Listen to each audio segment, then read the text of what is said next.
Dark Readers, welcome to the Dark Side of the Library podcast. I'm your host, Katie, and with me is Creepy Carrie, my favorite. So today, we're going to be talking about some new young adult releases that are coming out in April 2023. YA and kids tend to be at least my favorite podcast episodes, I think, just because it's usually hilarious. I love them. So I'm excited to present to you our first book. I'm sorry, Carrie, I'm hogging the spotlight a little bit. I'll talk eventually. I'm sorry.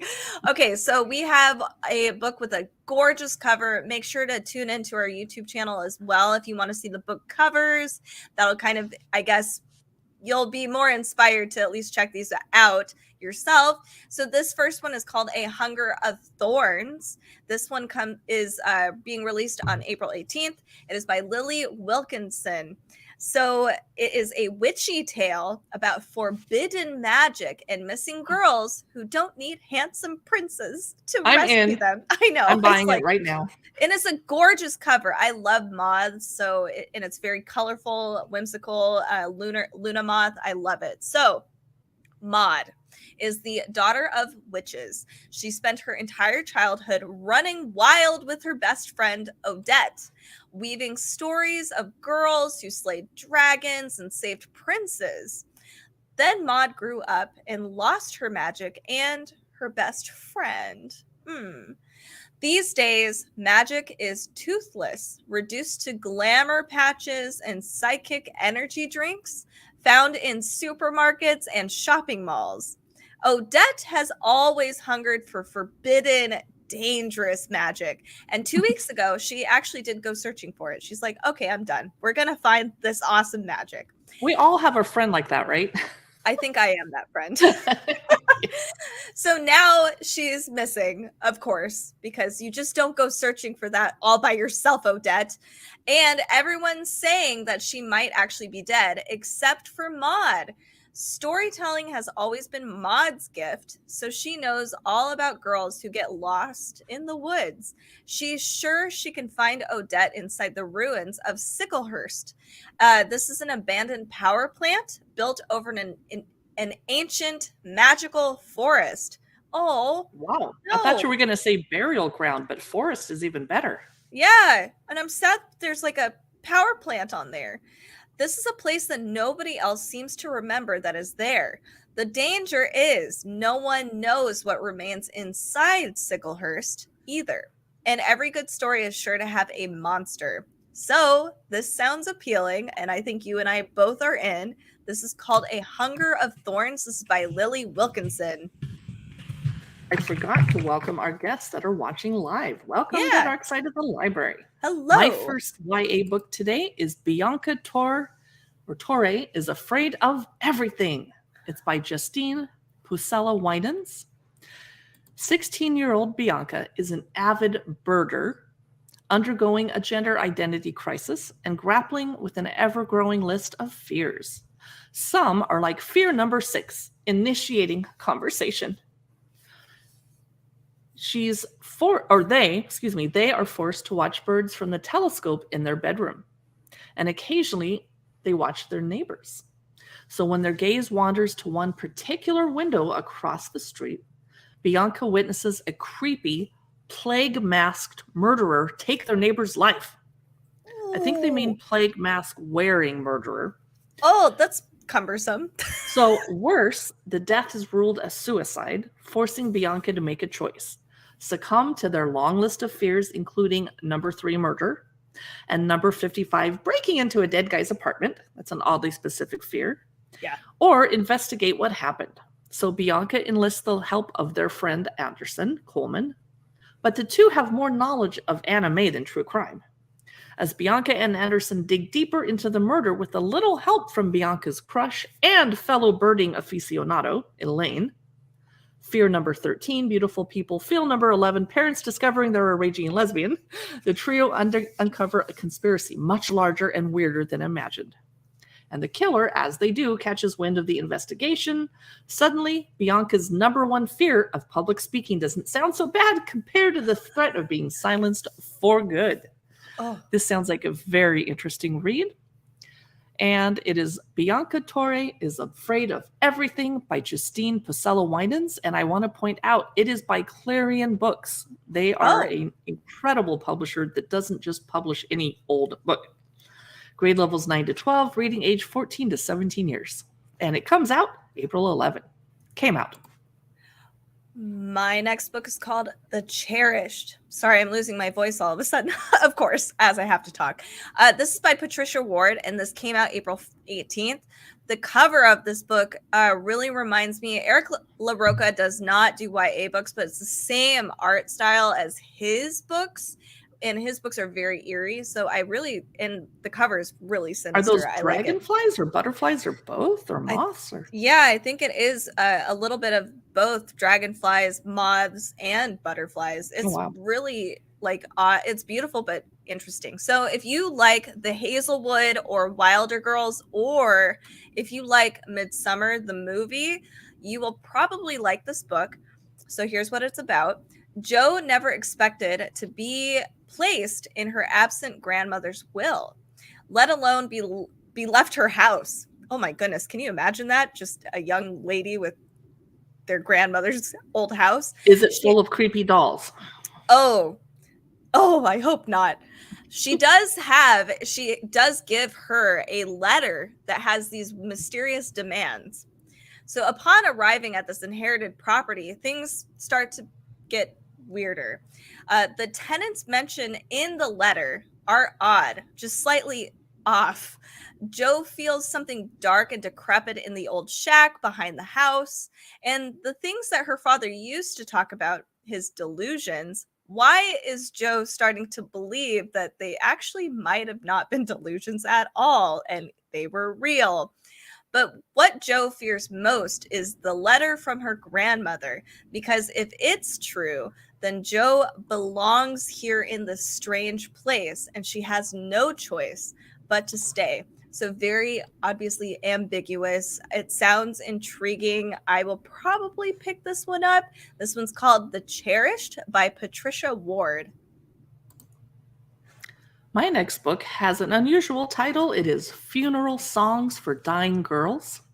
It's by Cherie Demoline, or Sherry. I'm not how to pronounce her name, sorry. It came out April 4. So here's what it's about. After inadvertently starting rumors of a haunted cemetery, as you do, a teen befriends a ghost in this brand new young adult novel exploring grief and belonging. So Winifred has lived in the apartment above the cemetery office with her father, and he works in the crematorium, and she's lived here all of her life, close to her mother's grave.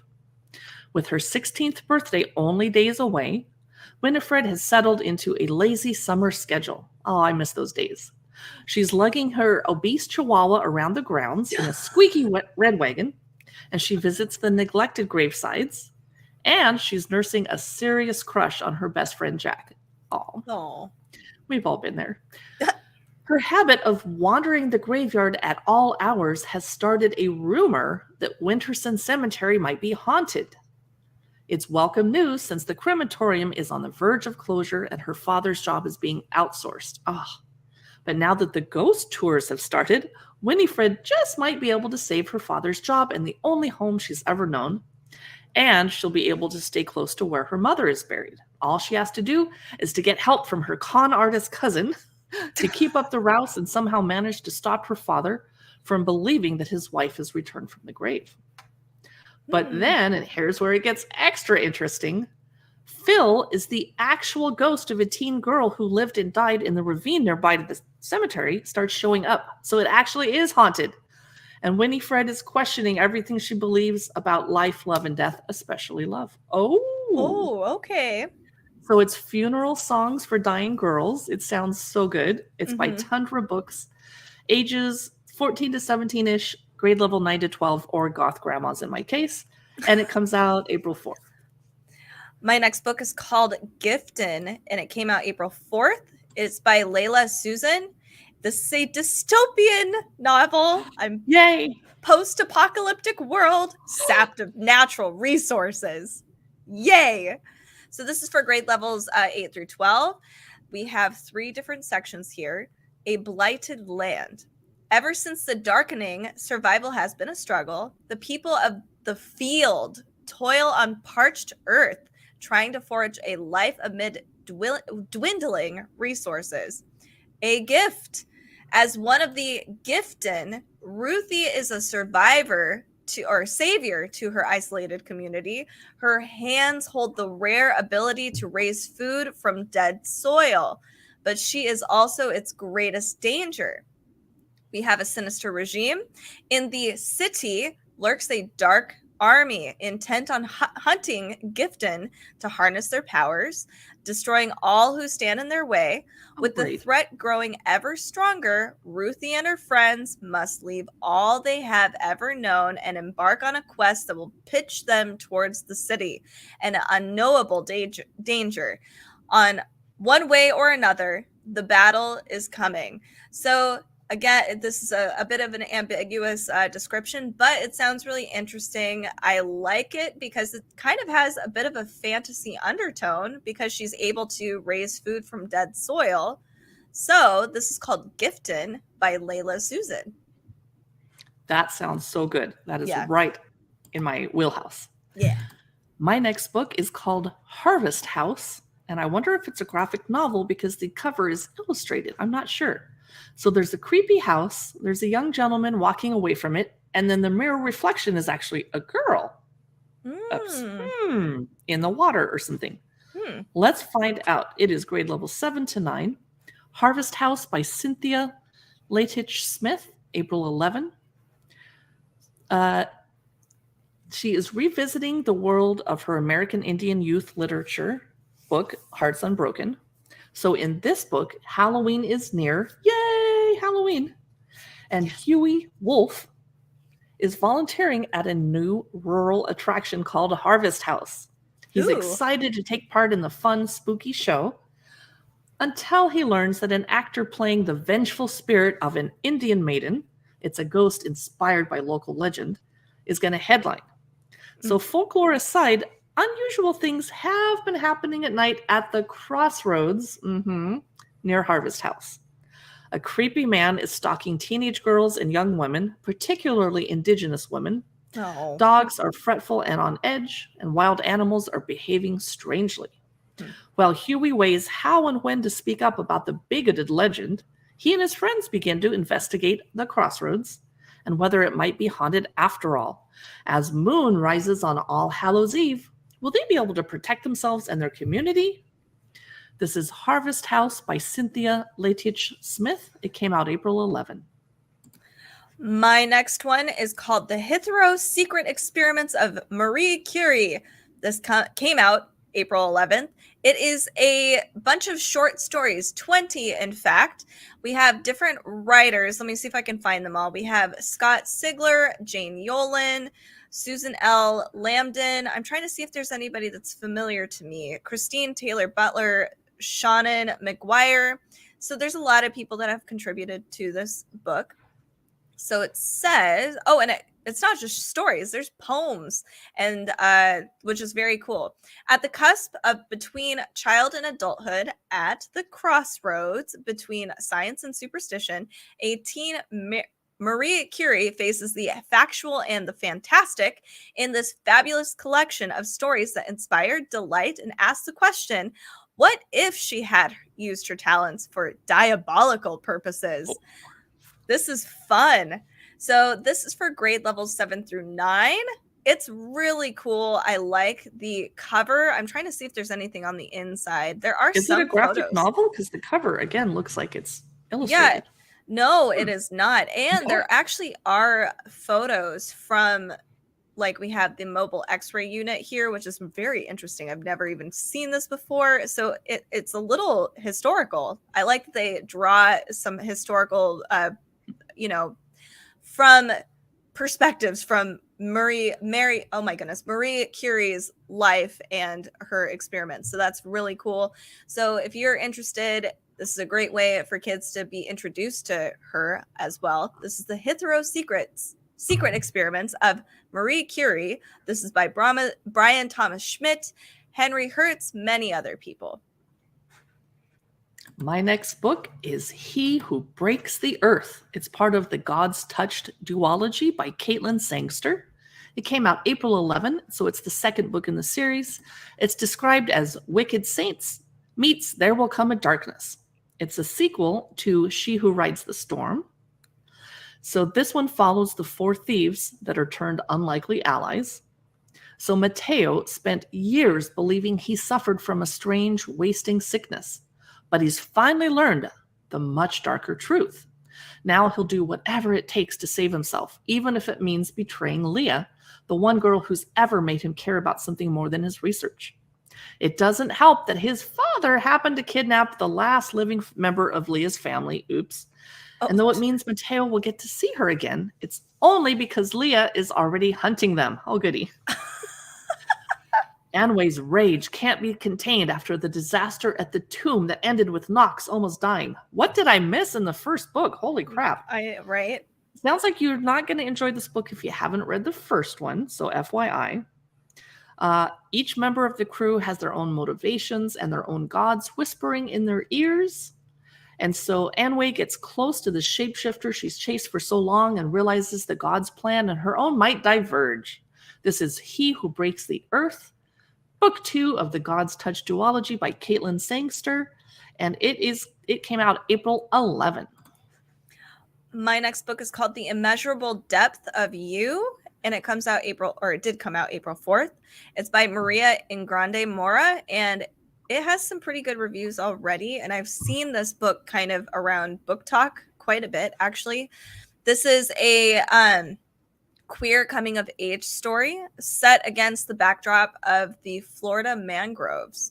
So how do you face your fears when everything is terrifying? 15-year-old Bryn can't stop thinking about death. Her intrusive thoughts and severe anxiety leave her feeling helpless and hopeless. So after her mom interprets one of Bryn's blog posts as a suicide note, she takes extreme measures, confiscating Bryn's phone, blocking her internet access, and banishing her to stay with her father, who lives, quote, off the grid, on a houseboat in the Florida mangroves. I don't think that's a good way of approaching that. Like, oh, my daughter, whoever is sad, let's just send her off, like, for real. Anyway. Doesn't seem helpful. No, and isolate. So here's the next part. Isolated from her online friends, her only friends, Bryn resigns herself to a summer of mind-numbing boredom and loneliness until Skylar appears. Hello, Skylar. Thank you for arriving, because mom sucks. So Skylar is everything Bryn isn't. She's sultry, athletic, and confident. Hello. Yes, yet Bryn feels at home around this fearless girl who pushes her to try new things and she makes her belly flutter with nerves that have nothing to do with anxiety. When Bryn discovers that Skylar is trapped in the bayou and can't tell her why, she resolves to free her new crush from the dark waters, even if it means confronting all of her worst fears. Through Bryn's funny, awkward, and sincere narration, this book explores the ways mental health or mental illness can impact your life by centering a character who is learning, sometimes messily, to accept all parts of herself. So granted, this book isn't necessarily super paranormal or horror in a dark way, but I like that we're talking about mental illness, depression, and LGBTQ plus issues as well, putting it in this book so people can actually relate to it, because I know I've had my fair share of this stuff. So this is The Immeasurable Depth of You. This is for grade level 9 through 12 by Maria Ingrande Mora. My next book is called The Lake House, and I love creepy books about lake houses. Yes, you do. And I'm in a lake house right now. Yes. But I'm not on the water. It is by Sarah Beth Durst. It's described as Yellow Jackets meets One of Us is Lying. Ooh. It's a survival thriller. The publisher is Harper Teen. It's meant for grade level 8 to 9, reading age 13 to 17 years or 54 years. Excuse me. Claire's grown up, triple checking locks. She's been counting her steps. She's been second guessing every decision. It's just how she's wired. Her worst case scenarios never actually come true, but why wouldn't you triple check your locks? Until she arrives at an off-the-grid summer camp to find a blackened, burned husk instead of a lodge, and no survivors except her and 2 other late arrivals, Reva and Mariana. So when the 3 girls find a dead body in the woods, they realize none of this is an accident. Someone, something is hunting them, something that hides in the shadows, something that refuses to let them leave. I'm in. Ooh. I'm in. This is The Lake House by Sarah Beth Durst, and it comes out in just a few days, April 25. That sounds really good. My next book is Snow and Poison. This came out April 18th. This is by the Melissa De La Cruz, who also did Cinder and Glass. So, love is stronger than poison in this retelling of Snow White. Yes. I'm in. I know. This is for Carrie. This is a gift, Christmas. I know. So, known as Snow White, Lady Sophie has led a sheltered life in the mountains of Bavaria until now. Her father, the widowed Duke Maximilian, is at last remarrying, and on the day of his historic wedding, Sophie is making her high society debut. At the ball, Sophie charms the dashing Prince Philip, heir to the Spanish throne. But as Philip and Sophie start falling madly in love, the King of Spain loses his temper. His wish is that Philip would marry a princess, and now his command is Sophie's death. No, Sophie! In a quest for survival, Sophie seeks refuge in the home of 7 orphans, the counsel of a witch, and the safety of her blade. With the looming threat of war upon her duchy, Sophie must ponder, can she do right by her home and honor her heart's desire? This sounds really cool. And I love that it's actually it's a historical fantasy as well. Super fun. So this is Snow and Poison. This is by the Melissa De La Cruz. Should we worry that I got super excited when I saw the word poison? I actually kind of anticipated it. Maybe we were both in need of some help. My final YA book today is called Someone is Always Watching. It's by Kelly Armstrong. Came out on April 11. The publisher is Tundra Books. Our second time Tundra has shown up today in our list. So their lives are a lie. Their memories might not be real. It's a new young adult psychological thriller starring Blythe and her friends, Gabrielle, and brother and sister Tucker and Tanya. They've always been a tight friend group, attending a local high school and falling in and out of love with each other. But an act of violence has caused a rift between Blythe and Tucker. An unexpected burst of aggression and disturbing nightmares have started to become more frequent in their lives. Oh, that's not fun. No. The strange happenings culminate in a shocking event at school. Gabrielle is found covered in blood in front of their deceased principal with no memory of what happened. Ooh, you're going to get expelled or at least suspended. So they have cracks in their friendship as well as their own memories start appearing, threatening to expose long forgotten secrets. And we forget secrets for a reason. Yeah. These could change the group's lives forever. How can Blythe and her friends trust each other when they can't even trust their own memories? So it's meant for grade level 7 to 9, ages 12 to 17 years. I probably wouldn't let my 12-year-old read something about a dead principal, but you do you. Yeah. That's Someone is Always Watching by Kelly Armstrong. And my final book of today is a sci-fi book, and I'm very excited about it. Yes. It's called Star Splitter. It comes out April 25th. It's by Matthew J. Kirby. It is a space exploration, teleportation, and cloning experiments are all themes in this book. So I'm pumped. And it's a survival story. So in 2199, deep space exploration is a reality and teleportation is routine. But this time, something seems to have gone very, very wrong. 17-year-old Jessica Mathers wakes up in a lander that's crashed onto the surface of Carver 1061C, a desolate post-extinct planet 14 light years from Earth, the planet she was supposed to be viewing from a ship orbiting far above. The corridors of the empty lander are covered in bloody handprints. The machines are silent and dark. And outside the alien dirt, there are fresh graves, carefully marked with names she does not recognize.